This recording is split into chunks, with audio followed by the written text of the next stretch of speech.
This is Jay Martin.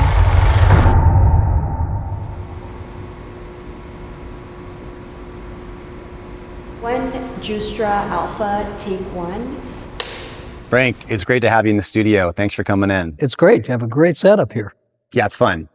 There's a ton of ground that I want to cover today. Lots happening. So let's start with the big news. Recent change in administration in the US just took effect. And when President Trump was elected the first time in 2016, I picked up a copy of his book called The Art of the Deal because I wanted to understand how this guy thinks. Like, I knew nothing about him outside of what I'd seen on TV.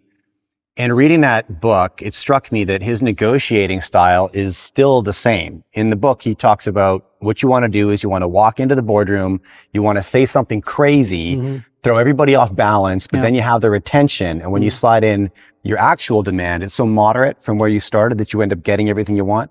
That's exactly right. That is his style, and he's doing it geopolitically now. And you know what? It does rattle some people and put them on their back foot, which allows him to then come back and, as you say, propose something more reasonable and get what he wants. It's a negotiation tactic. But yet, listen, most of the world's already caught on to this.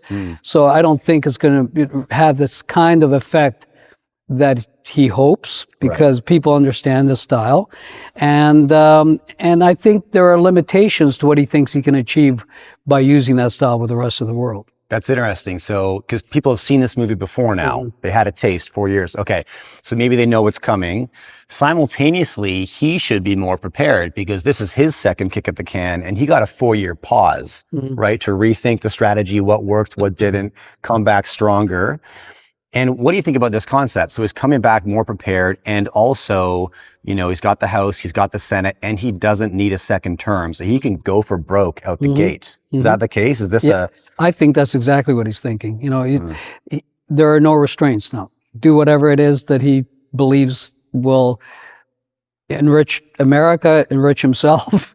We've already seen a taste of that with his meme coins that came out just before the inauguration. Yeah. So, listen, he's an interesting character, and I think I think this first part of the presidency will be chaotic. I think he's going to make a lot of very bold moves to, show his base that he's going to create change. It's all about change. So it remains to be seen how much he actually can get accomplished versus the promises that he made during his campaign. And, as with all politicians, they say a lot of things during their campaign, and then, delivering when you're governing is a whole different can of worms. So I certainly believe he's going to act on immigration and deportations. I think that was his primary campaign platform.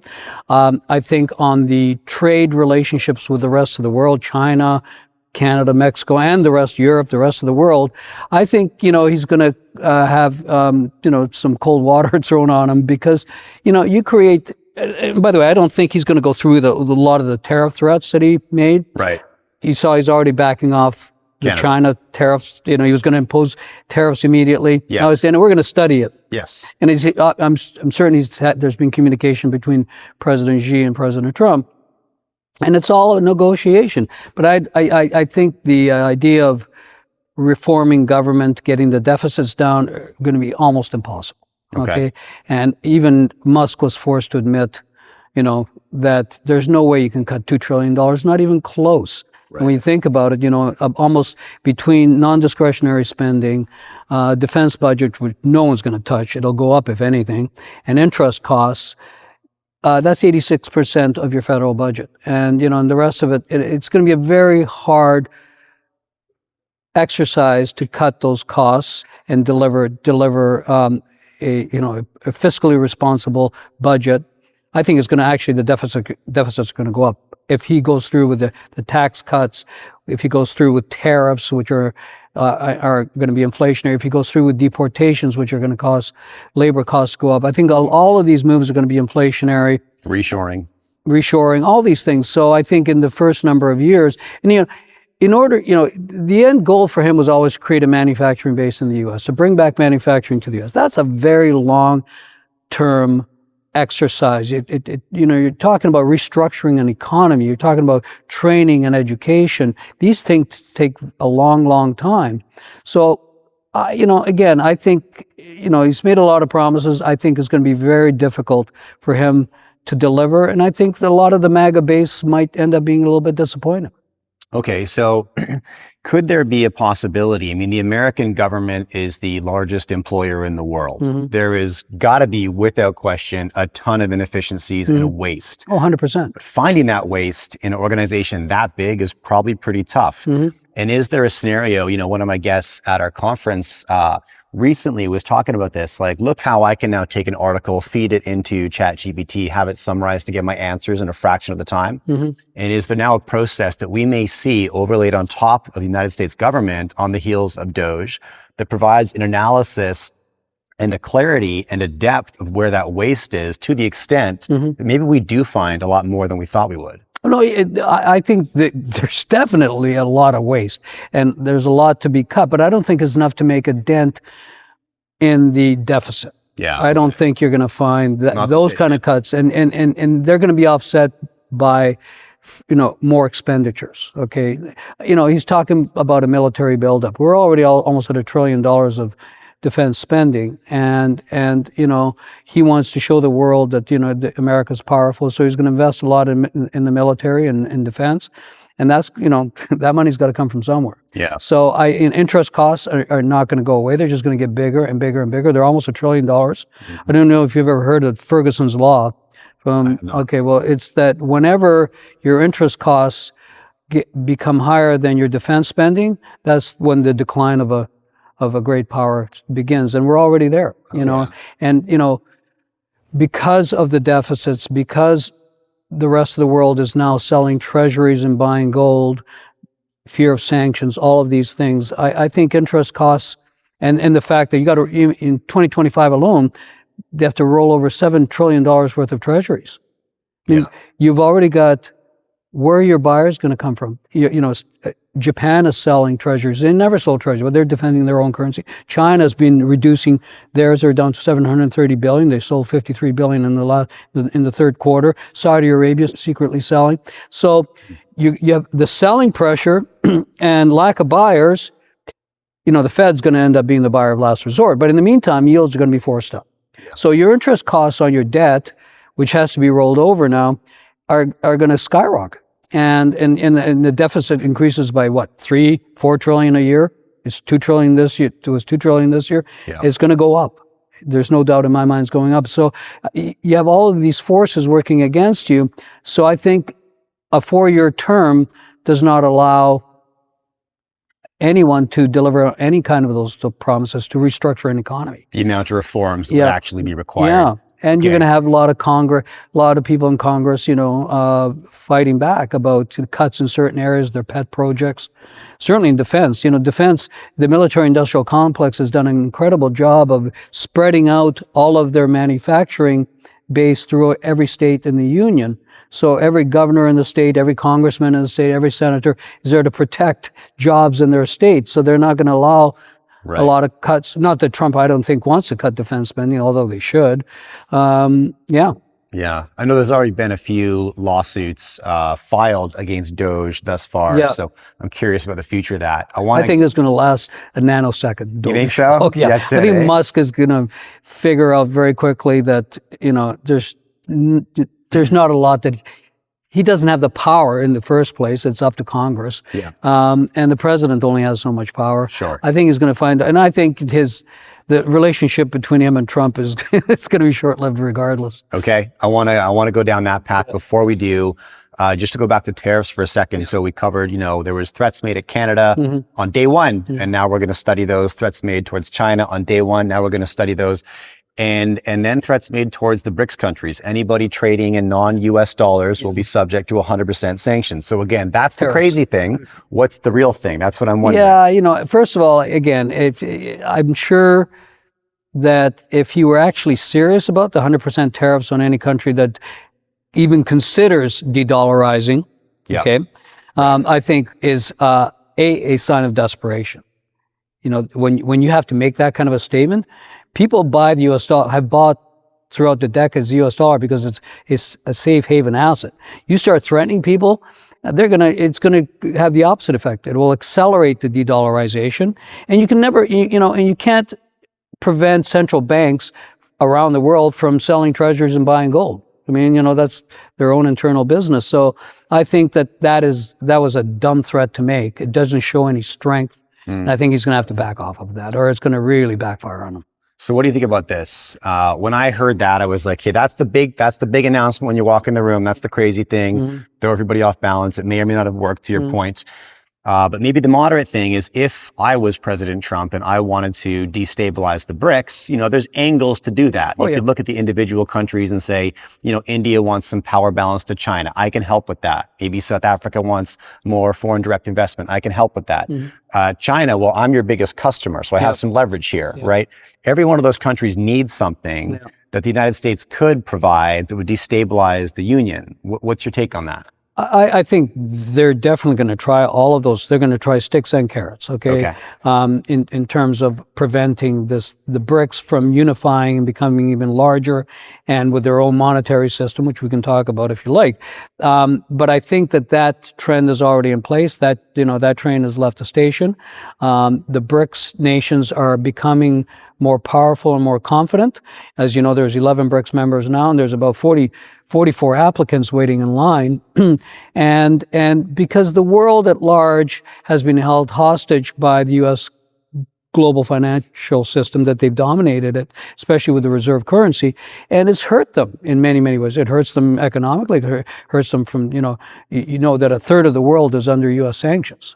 60% of the poorest countries in the world are under U.S. sanctions. And by the way, sanctions achieve nothing except to hurt the population. That's the majority of the world's population. Yeah, it is. And so people are tired of all of these things, that they have to pay service or debt in expensive U.S. dollars, that they have to trade through a system that is unnecessary if you create an alternative system that doesn't need to go through that whole U.S. dollar system. So I think that that trend will continue, and I don't think you can stop it. You can slow it down a bit. You can create a little bit of a few problems from some of the BRICS members. As you mentioned, India. Of course, India needs to balance its geopolitical power against China, and the U.S. obviously is helping India in that regard. But India also is independent of any U.S. threats.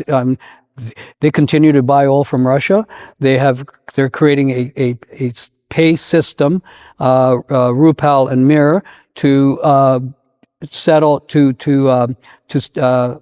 have a pay system that's outside the SWIFT system, and so they're doing what's good for India, and they're not going to be bullied.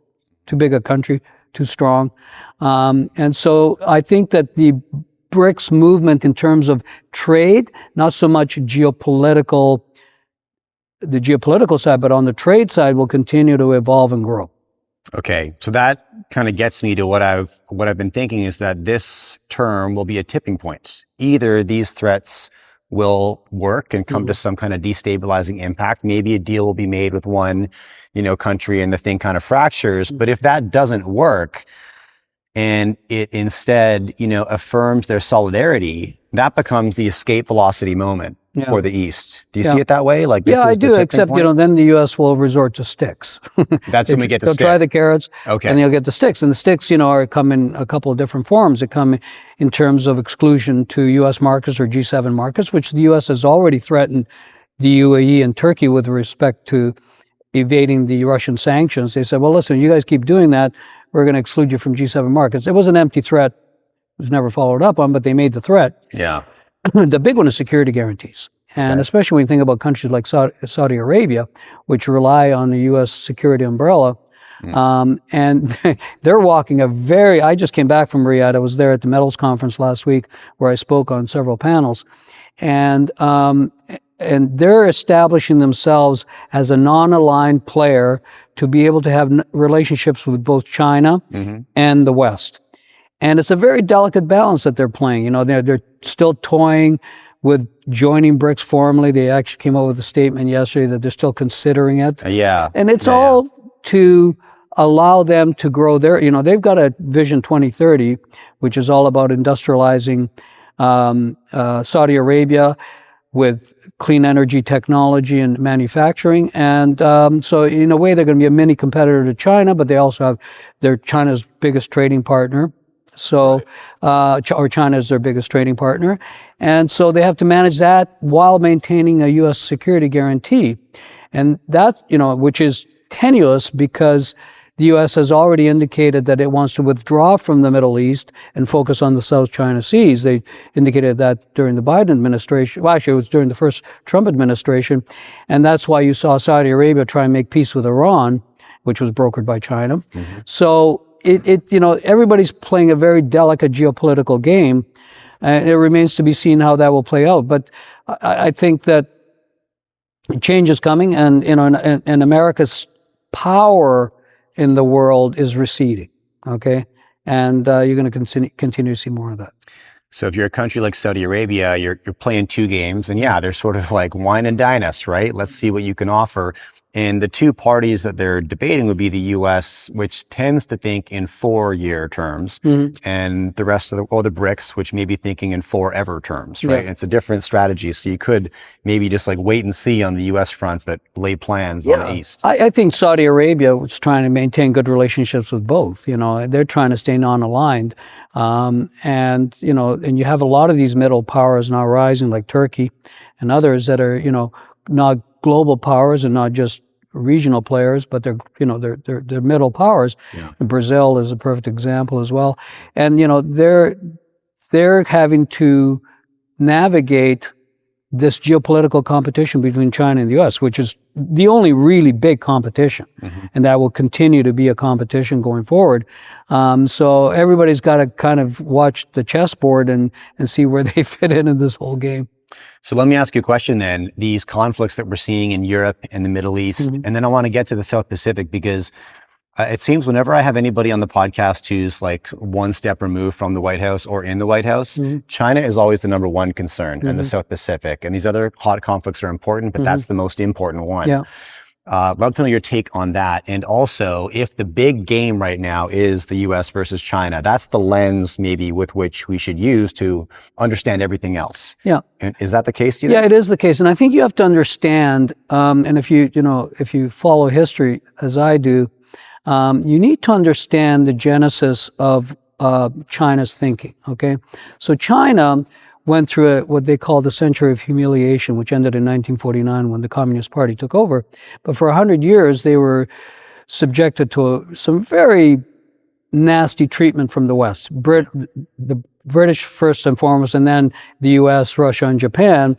I don't know if you've heard, you've obviously read about the Opium Wars. Of course. But, what happened, and you have to understand, and this is really important for your audience to understand. So what happened in the 1800s was that China was selling a lot of things to the rest of the world in trade, but it wasn't buying a lot. Yeah, they were happy with their own stuff. We'll take your silver and that's it. Yeah, and that was it. So, and the Brits at first thought, well, we need to sell you something. And they found opium. Yeah. And opium had an audience in China, and it really, I think it affected up to 2 million people at the time. And the Chinese emperor was trying to stop this, so he banned the sale of opium in certain parts of China, including Shanghai in particular. Well, what did the British do? They invaded China. They destroyed a few of their cities, and they forced the emperor to sign a treaty whereby they would be allowed to continue to sell opium, and that the Chinese had to pay them for their war costs for invading them. That's right. So the analogy I heard recently, which is an incredible analogy, just pretend it's America, okay? That the Mexican cartel was trying to sell fentanyl or cocaine into the U.S. market, and the American government said, you can't do that. And the Mexican cartel invaded the U.S. They destroyed Dallas, San Diego, a few cities. And then they surrounded Washington, D.C., which is exactly what happened in China. Surrounded and forced the U.S. government to allow them to continue to sell these drugs, and then made them pay for the invasion. Yeah. How would you feel as a nation? And that's the genesis of where the Chinese thinking is coming from about because they had 3,000 years. They were one of the premier economies in the world. They were they had the best governance, they had the best system. To your point, they were selling, they weren't buying anything the world had to offer. Exactly. And so when you look at history, and this is where I see China today. And I wrote a piece on this in 2015, long before people started talking about this. And I said, when you look at the beginning of the American system, at first, America made a decision. They did not want to be involved in anybody else's wars, the European wars. They were saying, keep us out. We'll sell you stuff. We'll build our economy, but we're staying out of conflict. Okay. And that's how they rose to power as these European countries were destroying each other. And so, and that only started to change when they enacted the Monroe Doctrine in 1830, where they basically said to Europe, you gotta stay out of our backyard. You can't be influencing anything in Latin America, Central America and Latin America. And if you do, we will fight you. And so what you're seeing now in China is the beginnings of their own Monroe Doctrine with respect to the South China Seas. They're saying, hey, America, get out of our sandbox. Okay, because America, with 800 military bases around the world, is trying to contain China for geopolitical and economic reasons. And they're basically, now China's starting to become more and more forceful. They're creating the islands and all these places, military bases, they're building up their military. So they're beginning to say, this is our sandbox. Yeah. You guys stay out of it. And at some point, this is where the conflict may happen over Taiwan and the South China Seas between the U.S. and China. So that is where we're at, and you have to look at it from a historical perspective. Okay, so let me ask you a question directly about Taiwan then. President Xi's come out and said that he wants his military to be in a place for a successful takeover of Taiwan by 2027. Didn't say he's going to invade. He wants his military ready for a successful invasion.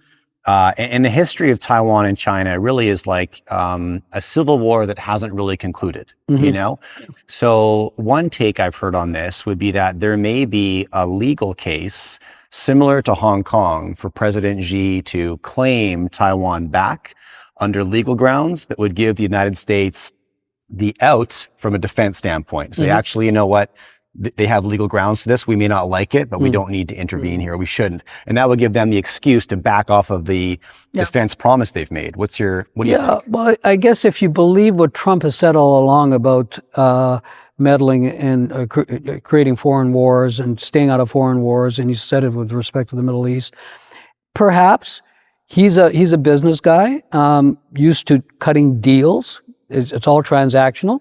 So he might sit down with President Xi, who I wouldn't put it out of the question, but there's going to be a very, very strong resistance from the military-industrial complex in the U.S., which is very powerful. I think that's going to be if in fact he tries to do that, I think there's going to be strong resistance within the system, because the system's very powerful. What's your take on this? Okay, so I've heard both stances, and it's hard to tell when it's hard to get the truth with, maybe where sentiment lies in Taiwan, because finding honest media that actually is on the ground, understands, knows, your work with the International Crisis Committee, you probably got a perspective on that.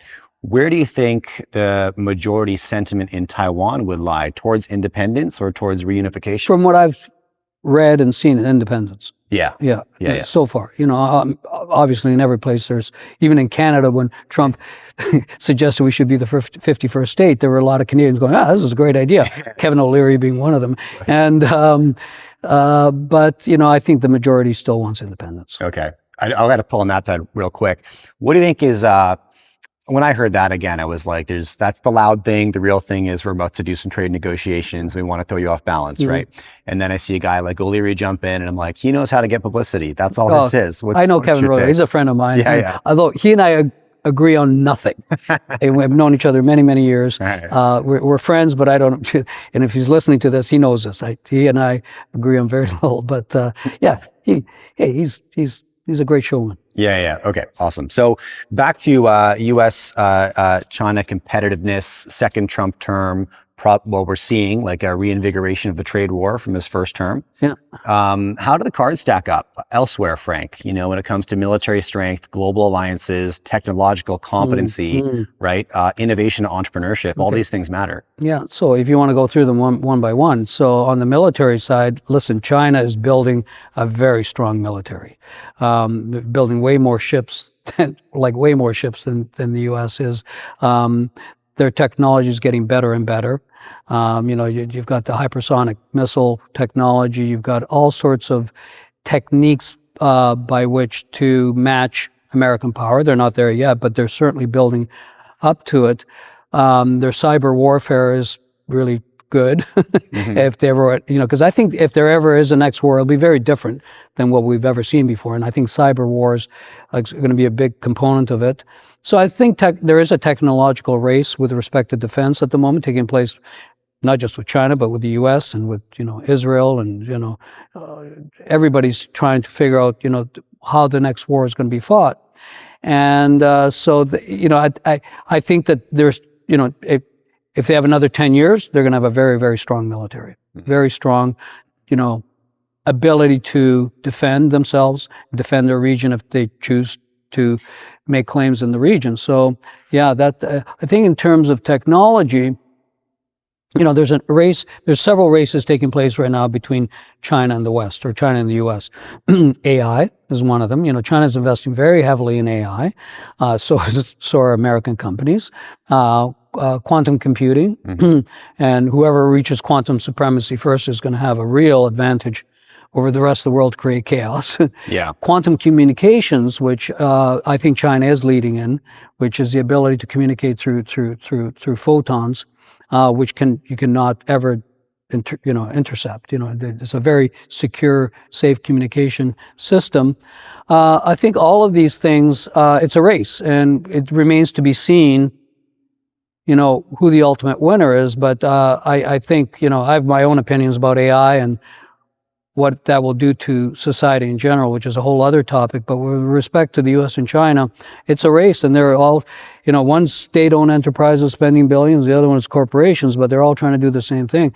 Who knows what the outcome is going to be is unpredictable. I have no way to predict. And you mentioned a couple of times, when the next war is fought. So let me ask you something. I was speaking with General Wesley Clark. I had him on the podcast a while back. He's a good friend of mine. Yeah, I know. Yeah. Okay, so I asked him directly, I said, what's the probability that we're heading towards World War III? And he said, in the eyes of our adversaries, we've been there for years, right? The U.S. hasn't realized it yet. Maybe the public hasn't, but certainly we are in a form of World War III already, but it's being fought through proxies.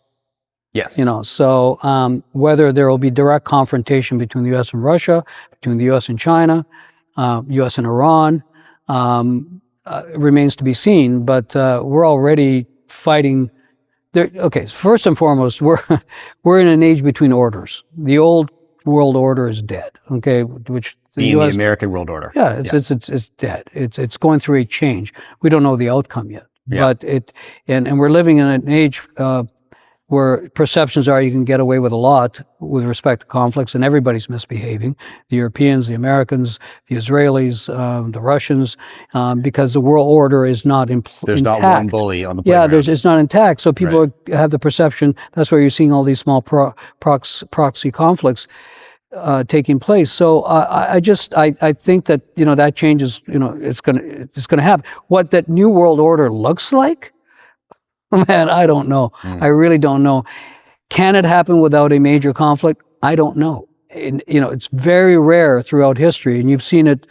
I don't know if you've ever read Ray Dalio's book, The Changing World Order. 100%. It's a great book, which kind of maps 500 years of history of how global powers rise and fall, and the patterns are all the same, and they're all exactly the same. And so you can almost plot where America's at in today's, in its cycle of rising and falling. The only time that it's happened in recent history was, when global power shifted from the Brits to the Americans after World War II. Actually, it's more after World War I, but it took effect after World War II. The Brits kind of peacefully gave up because they were broke. Yes. And America's heading in the same direction. I think America's making the same mistakes that to militarize, spend so much money that the USSR made, which brought them down. So I think they're making the same mistakes. And, and eventually, gravity, comes into play, and, you can't keep this game up forever. Things start to kind of fall apart. Yeah. The debt load is too heavy. There it is. Okay. So let's get into that a little bit. And maybe I'll start with just political climate. I feel like we've seen a bunch of new precedents be set in the last 4 or 5 years, whether that's, lawfare, maybe new levels of corruption that people seem to just be okay with now.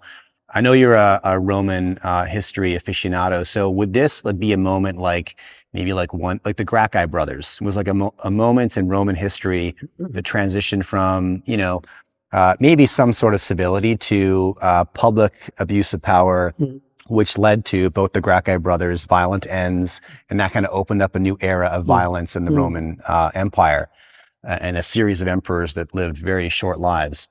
And I collect Roman coins, so they're near the end of the Roman Empire. There were so many, because every time they brought in a new emperor, they'd have to mint a coin. Okay. So they were minting coins like every week for a while. It was crazy. No, but so what's your question? Well, I don't want to be hyperbolic and say that's where we're going, but when these events happen, like lawfare, for example, wherever we land on that, right or wrong, I tend to see that as that's not an event, that's a new precedent of how things will be done in the future. Well, certainly Trump is setting a new precedent. Yeah. How it's going to play out is anybody's guess, but he's kind of turning the whole thing on its head, the whole system on its head, and I think he's just trying everything, but it's going to be so disruptive, and a lot of people are not going to like it. I think the American dilemma is partially this, that 50% of the population wants more government expenditure, and the other 50% doesn't want to pay for it. So you've got this, and certainly the inequality has gone through the roof. It's not like 1% of the population owns a third of the wealth. So you're creating. The way I look at it, when you see how the U.S. system is evolving, if you married an oligarchy with a kleptocracy, you'd have America today, and that's and so I think that at the end of the day, that is going to cause the masses to revolt in some fashion. Whether it's violent or not, who knows? But I'm saying they're going to be a lot of very unhappy people.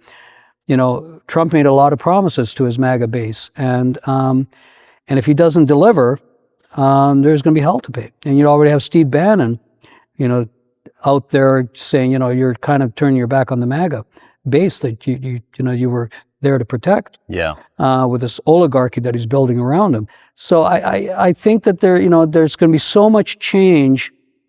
And that's just a change politically and economically. And then you think about what AI is going to do to really increase the inequality. Because AI will soon be able to do almost every job you can think of. Almost anything. Lawyers, doctors, anything that doesn't require a personal touch. Yeah. Healthcare will always need someone to take care of people and what have you, but there are very few industries or sectors that won't be affected by AI, and we live in an age where it's all about productivity. It's all about corporate profits growing. And, to do that, you have to squeeze your costs to be productive and competitive and profitable with growing profits. So I think there's going to be an incredible disruption to the job market, which is going to put a lot of the global population in a situation where how do you earn an income? Are we going to have a universal basic income that everybody gets enough to live on? Yeah. But that's happening very quickly. It's happening a lot faster than anybody thought. Yeah. And I think in my lifetime, and I'm 67, but in my lifetime, we're going to see a dramatic change in the global job market, which is just going to make it worse for the average worker. If there was a counterpoint to that, it would be that the amplification of productivity is just a net positive. Like, I'm a small business owner, but I've doubled my headcounts in the last 18 months without hiring anybody. And that's because my team is so competent with AI systems. Yeah, that's great for people that have a business, but most people work for a living. They get a wage, okay? Those are the people who are going to be affected. And I'm just saying that that's the majority of the population. And if they have their jobs taken away from them, their source of income, how are they going to react? I mean, I think if you remember, the Industrial Revolution caused the after effects of the Industrial Revolution of the mid 1800s created all sorts of change in society, and it created a lot of conflict. Revolutions, wars, poverty, and so I think that the move towards AI dominance in the job market will make the Industrial Revolution look like a garden party. Yeah. Because it has such a massive effect globally. And that short-term disruption is huge. Yeah. You will eventually adapt to it. Yeah, you have to look at reality. I always look at the world as it is as opposed to how it ought to be. And the AI community is pitching the world as they envision as it ought to be. But the reality is the greed and power has always ruled this world. So those that have the power, the economic power, the AI power, they're going to look to maintain their power, and they're not going to be paying a lot of attention to the average blue-collar worker on the street. Yeah. That's just the way that the world works. So I think as the world finds its new place, and we're going to reach, I think, probably by 2050, what, I don't know if you ever heard the futurist Kurt Weitzel? I don't know. Ray Kurzweil, sorry. Of course, Ray Kurzweil. Yeah. So he wrote a book called Singularity is Near, which I read a bunch of years ago. And he predicted that, there will be a point where we reach what he describes as singularity. Yeah.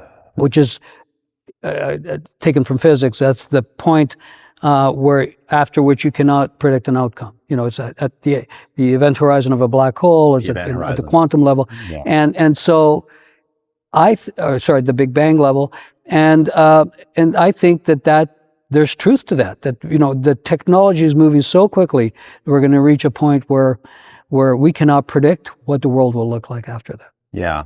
Okay.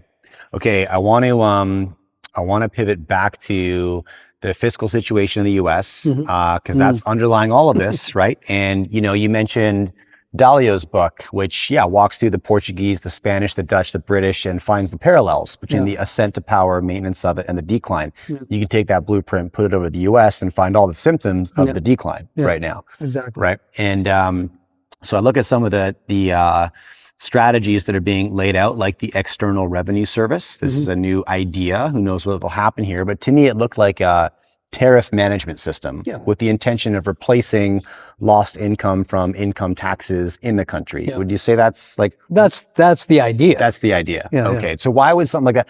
Maybe put the landscape out there for me right now. Like, what's striking you as most important from a U.S. financial health standpoint? Where are the biggest concerns? It's a big question. Well, the biggest concern is deficits. And because there will be a revolt by Treasury bond buyers. Okay. They're going to revolt. It's, when you go from $1 trillion to $2 trillion deficits, and now we're going to go to $3 and $4 and maybe $5 trillion deficits.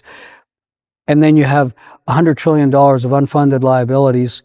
That's future promises to pay. The future promises to pay, off balance sheet. Who's going to tell the boomers that there's nothing there for them? It reminds me of when I lived in Argentina as a little boy. My dad had a business, and he got us out of the country because you could see the country starting to fall apart in the 60s. And he moved us out, and then he took him a long time to sell the businesses with his partners. By the time he got his money, hyperinflation had set in, and it was worthless. So he was paid in nominal dollars. He was paid, but it was worth nothing, like literally nothing. Right. And this is, this is where we're headed eventually. And there's no escape hatch. The ship has left the port on this one. It's sailed, it's gone. And there's no way to rein it back in. It's too out of control.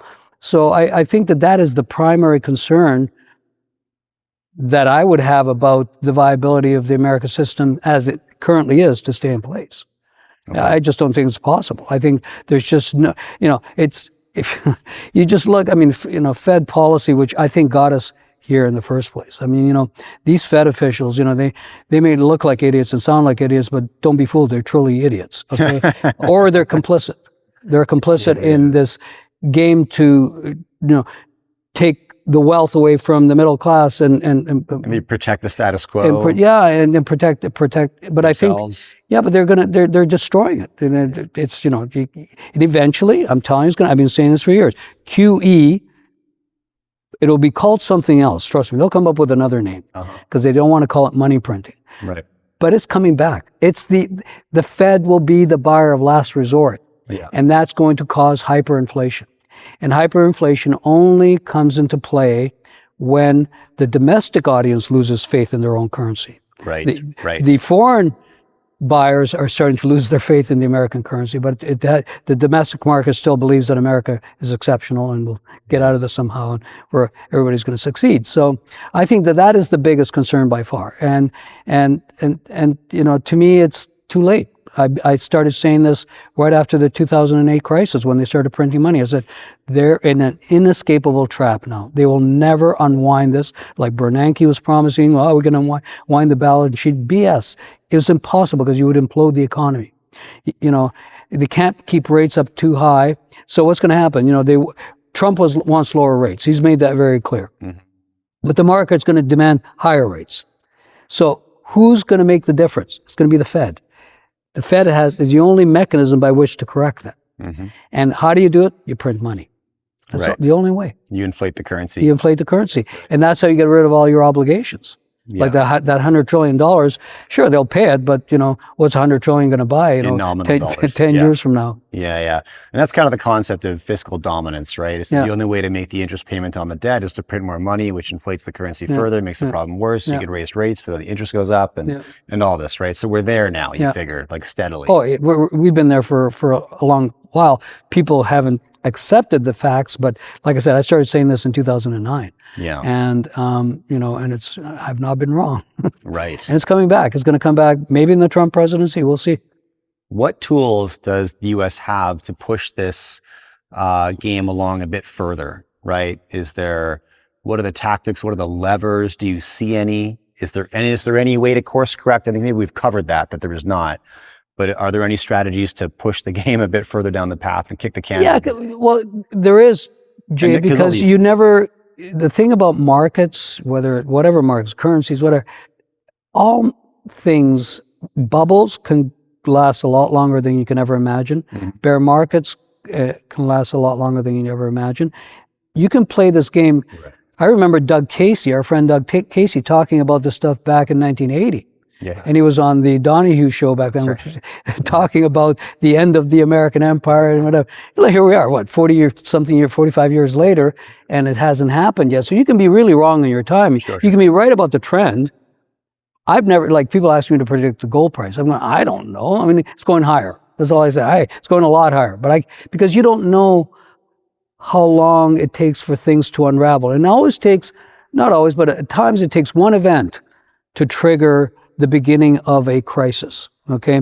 So what happened in 2008, we had a private sector crisis. It was a bank private sector crisis. That's been kicked upstairs now. Now it's going to be a sovereign crisis, sovereign debt crisis. That's what we're facing next. And that's the last place to go. There's nowhere to go after that. And so I think when that crisis hits, and it will hit, US dollar crisis, other fiat currency crisis, and gold is the whistleblower to fiat currencies, to the failure of fiat currencies. And it's telling you that the game's nearing the end. And it's a hard thing, impossible thing to predict, but what does that end game look like is that like some sort of currency reform? Is it a outright default? Is it a gold revaluation? Like, what do you do there? Well, it either comes peacefully or not peacefully. Yeah. So you either have a Plaza Accord style meeting, which happened in the 80s, where, the major economies sit around the table and say, okay, we're going to revalue these things. Yes. Or the markets will force a change. What I'm pretty sure is going to happen is that there will be a competing mechanism led by the BRICS that will compete with the US dollar. It may not displace it completely, but it will certainly reduce its value in the global markets. And that can come in many different forms. People talk about a BRICS unit, which is a BRICS currency. I think that's going to take a long time to put together. Talking about a petro yuan, and that is possible if it's backed by gold. Or you could have BRICS currencies partially backed by gold. I mean, the US dollar and the British pound, when they were backed by gold, it wasn't 100% backed. They were 20 to 40% backed by gold. So that's a possibility. But I think in the medium term, until we get a new monetary system, which is going to have to happen, and like I said, it's either going to happen peacefully or not, but we're going to have a new monetary system because the old one is broken. So, but in the medium term, my best guess is that you're going to have bilateral trade agreements between countries trading in local currencies, but those local currencies are central bank digital currencies, much like if you've heard about the mBridge project. Yes. So mBridge was launched 5 years ago. It was a pilot project which was launched by the UAE, China, Hong Kong, and Thailand, where their central banks created a digital settlement system with central bank digital currencies where they would settle all international trade through those systems. And now Saudi Arabia just joined. And there are 31 observants watching closely. The BIS, which helped create the system, has just backed out, I would imagine, under U.S. pressure. Okay. So they're out, but this thing's unstoppable. So what I think is going to happen is you're going to have trading between countries using local central bank digital currencies outside the US dollar system. And the biggest criticism when I've heard about that is, well, yeah, but what's Saudi Arabia going to do with a whole bunch of unwanted yuans if there's a deficit, Right. and if there's not enough trade to balance the Not a lot trade. of countries have currencies that somebody else Yeah, wants. that's right. So my theory is this: all those same countries that are participating in the bridge, and all the BRICS countries are buying gold by huge quantities. Yeah. They're all buying it at an accelerating pace for the last 15 years now, and now it's accelerating, and they're slowly selling their treasuries. And I think that if you remember back in the Middle Ages, there were these things called bills of exchange by merchants. And a bill of exchange was a currency that was back really representing their gold. So gold was the method of payment, but instead of shifting gold back and forth all the time, they had these bills of exchange. And at the end of the day, if there was a deficit by one merchant with another, it would be settled in gold. Yeah. So I think one of the mechanisms is you have bridge, and on a periodic basis, there's a settlement in gold. And that might be one way to have this alternative system that actually works for many countries that don't want unwanted currency. And so that, to me, that's probably where we're heading, but I may be wrong. It may be something complete, maybe a petro yuan backed by gold.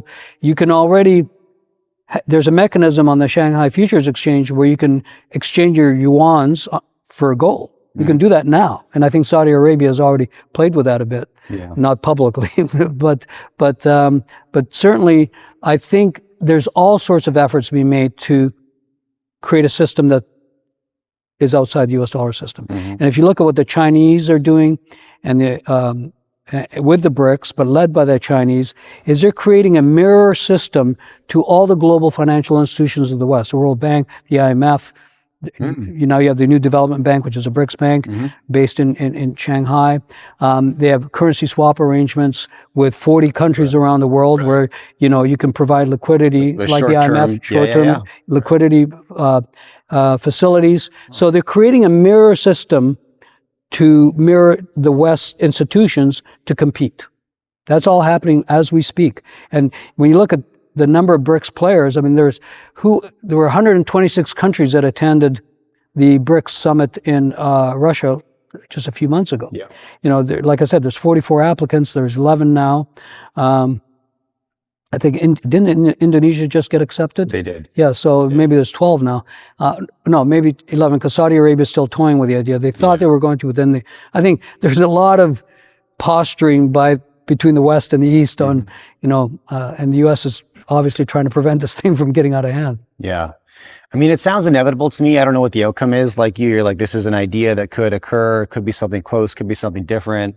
We referenced. It's going to be something. It's going to be something, right? And one thing that I loved about the book you referenced, The Rise and Fall of Empires, is that it really showed how expeditious that puck is passed.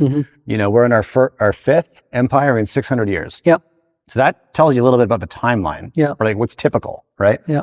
And and this may be accelerated because technology moves things a lot faster than it did 100 years ago. So who knows? I mean, it's really anybody that tries to guess how and when or what is the end result. It's going to be very different, and there will be chaos. And the only thing I pray for, and I pray this for my children, is that there isn't a global conflict, because that in today's nuclear age would be not a good thing. Yes. So, hopefully we can do it peacefully. I hope so. It's very rare, but I hope so. I'm curious what else you're telling your children, Frank. When I think about this, it's easy to get wrapped up in the doom element of it. This is a scary situation. Conflict is possible. All of this. I find it refreshing to step back and look at the long trend of human ingenuity and progress, and it's directly up and to the right. You extend your timeline and it's positive in every metric, I right? agree. Yeah. And so when we get into these conversations, and especially at my conference, and people are like, what's the investment angle? Like, what should I do? And I'm just like, go to work. Like, go build something, like go to work, like maintain, But what else? I mean, that's it, right? Like I have 3 little boys, and my intention is like, if I arm them with creativity and confidence, they're going to be good. Yeah. Right? Listen, every generation thinks that their generation is coming to a, is going That's falling off probably a the cliff. case. My Yeah. parents, Right. and so there's always this fear that the world is changing in a way that's going to be not good for your children. You're Yeah. always worrying about that, and the world seems to. We go through some periods where things are not good, and a lot of people die. Okay, Yeah, it happens. It happens, Yeah. and that's again my biggest fear. Okay. At the end of the day, human progress, I think, is going to go on the same trajectory. Mm-hmm. It's going to continue. We're just on the edges of scientific discovery. We think we know it all. We don't know anything. Mm-hmm. And the quantum world, all of that stuff, how that's going to impact technology down the road if we ever get, a theory of quantum gravity, which unifies general relativity with quantum mechanics. If we ever get that theory, the technological outcome of that could be transforming in a way you can't even imagine. Just like when quantum mechanics came to be in the 1920s, nobody had any idea how that would change the world. Today, quantum mechanics is the basis of all technology. Every technological piece of equipment that you have relies on quantum mechanics. We would be living in an 19th century industrial society were it not for quantum. But nobody knew that when that happened. There was this weird behavior by particles that nobody could understand. Yeah. Einstein called it, spookiness at a distance, and That's all right. this. Yeah, entanglement. But what came out of that was microchips. That's what came out of it, and that changed the world. And so I think that humanity will continue to evolve and at a faster and faster pace. And someday we're going to make a discovery that, I know Kip Thorne, who won the Nobel Physics Prize and wrote the movie Interstellar. Do you watch Interstellar? Oh, yeah. He wrote that. Of course. Yeah. That was his idea. It's a fascinating He's part of our Quantum Gravity Society that we launched here in Vancouver. And he says, when asked, what are the possibilities when we have a theory of quantum gravity? Time travel, anti-gravitation devices, all these things are possible. Because if you had asked someone in the 1920s that someday you would hold a piece of equipment that would have all of the knowledge in the world in your hands, would you believe it? They think you're crazy. Exactly. Yeah. We can't imagine the technology that will come out of further scientific discovery. I can get into all, I dive deep on this stuff. But that takes us off the global stuff. It's tempting. But it's fascinating stuff. Where does consciousness fit in with reality and how consciousness affects, quantum behavior? There's a link there that we don't understand yet. Is consciousness something that exists outside of space-time? A lot of very, very smart people are starting to believe that. Does it require a brand new theory that we don't even know how to understand yet? Yeah. And does consciousness exist outside the biological self? These are things that sounded crazy. Yeah. And now I've read so much of this stuff. Now people are going, yeah, it's very possible. Sir Roger Penrose, who's also with our Quantum Gravity Society and won the Nobel Physics Prize, believes that there's a possibility that the microtubules that connect your neurons exist in a quantum state. And if they actually exist in a quantum state, does that mean that they actually can exist outside the biological system? We don't know. We don't know. And just as an aside, what you got me thinking about when you were sharing this, last night I was in my hotel room just geeking out and read, so George Washington died in 1799. The first dinosaur fossil was found in 1824, which means that George Washington lived his entire life having never heard of a dinosaur, which is a wild thing to think, right? Imagine if you explained that to him, get out of here, right? Dragons? Anyways. So I should have brushed up on this prior to sitting down with you because I know how deep you are into the quantum world, so I'm going to botch this a little bit, but Google's new quantum chip that recently solved the problem 10 septillion times faster than any existing computer could have. The rationale that the engineers are using is that the only way this was possible is that this quantum chip accessed the computation of parallel universes. Exactly. What do you think about that? It's a theory. I mean, who knows? I mean, that was, I read that article and it's a theory. I mean, listen, we know so little about reality outside of what we can observe and experience and that our brains are equipped to understand. That is the biggest part of it. Like our brains are not, they've evolved over, the eons to survive, to survive in, in the savannas in Africa and throughout. So we have limited ability to conceive certain ideas. Like, can you conceive space-time, what it looks like? Can you draw me space-time? I cannot. Which is a combination of space and time. You can't. It's a mathematical formula, but, to try and picture it in your head is be impossible. So I think there's just so much of this that is just, but what I do believe is that there's something that we still don't understand about reality that's going to blow our minds if we ever get to it. Mm-hmm. Okay? And I think a lot of it has to do with consciousness. And yes, maybe there are parallel universes or additional dimensions. In quantum theory, M theory, which is superstring theory, predicts that for M theory to work, you need 7 additional dimensions. So you have 4 currently, you got 3 spatial and 1 time. That's the 4 we're aware of that we can witness and see. But for that theory, which is a pretty good mathematical theory, that it combines relativity with quantum, but it requires 7 additional dimensions that we cannot perceive. Okay. Is there a multiverse where you have the wave, the probability wave never collapses, you never get decoherence. So every time something happens, a new parallel universe is created? Who knows? I mean, and maybe something we can't even imagine. That is the reality of what this existence is. Yes. But I do believe that consciousness is the key. And if we ever understand how consciousness is derived, where it comes from, how it works, and we may not, and we may be a simulation. Yeah. There's I don't know if you read Nick Bostrom's theory of simulation theory. Simulation, not yeah. the book, but I'm familiar with. He's out of Oxford, and he basically came up with the theory saying there's a 1/3 chance that this is a simulation. That's sure. We're somebody else's game. Mm-hmm. Yeah. Well, that's So we should keep them entertained in case they want to shut us off.